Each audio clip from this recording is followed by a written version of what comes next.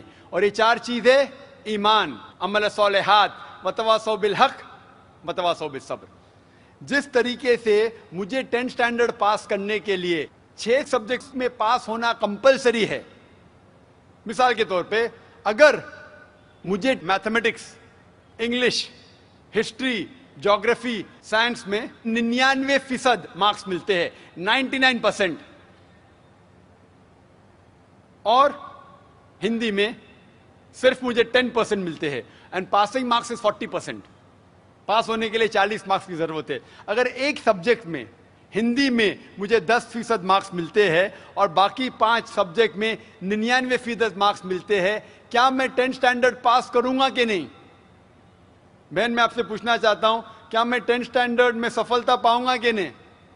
ایک سبجیکٹ میں 10%, باقی 5 سبجیکٹس میں 99%, کیا میں 10th اسٹینڈرڈ پاس کروں گا کہ نہیں؟ نہیں. کیوں؟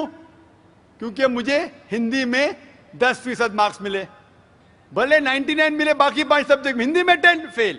اسی طریقے سے جنت میں جانے کے لیے سورہ العصر کے حساب سے 4 چیزیں ضروری ہے. ایمان, عمل صالحات, نیک اعمال جو آپ کہہ رہے, وتواصوا بالحق, لوگوں کو حق کی طرف بلانا, وتواصوا بالصبر, لوگوں کو صبر کی طرف بلانا. 4 چیزیں ضروری ہے.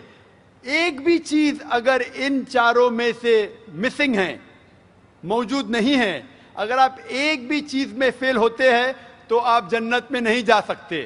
اگر آپ کہتے ہیں کہ آپ اچھے انسان ہیں, اعمال میں آپ بہت اچھے اعمال کرتے ہیں, مان لو آپ کو 99 مارکس ملے اعمال میں, 99, لیکن ایمان میں تو آپ فیل ہے. آپ یہ نہیں مانتے کہ اللہ ایک اور محمد صلی اللہ علیہ وسلم آخری پیغمبر ہے, جو ساری مذہبی کتاب میں لکھا ہے, تو آپ ایمان میں فیل ہے. آپ کتنے بھی نیک کام کرو, 99% ملے, 100% ملے, باقی 3 حصے میں ایمان میں لیکن فیل ہوئے, تو آپ جنت میں نہیں جائیں گے. اسی طریقے سے اگر کوئی انسان نام کا مسلمان ہے, اچھے اعمال نہیں کرتا ہے, نیک اعمال نہیں کرتا ہے, وتواصوا بالحق, دعوت نہیں دیتا ہے لوگ کو, حق کے راہ پہ نہیں بلاتا ہے, یا لوگ کو صبر کی طرف نہیں بلاتا ہے, صرف نام کا مسلمان ہے, محمد, سلطان, ذاکر, عبداللہ, تو وہ جنت میں نہیں جائے گا.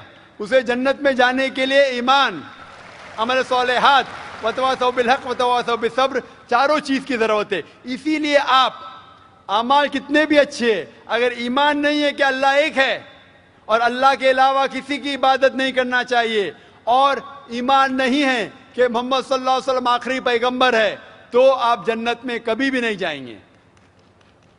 بہن، کیا آپ میرے جواب سے سہمت ہے؟ Yes. Thank you for clarifying the point. You're most welcome. Mic number 2 میں اگر کوئی غیر مسلم بھائی لائن میں ہو مائک نمبر 2 میں تو سوال کر سکتے ہیں.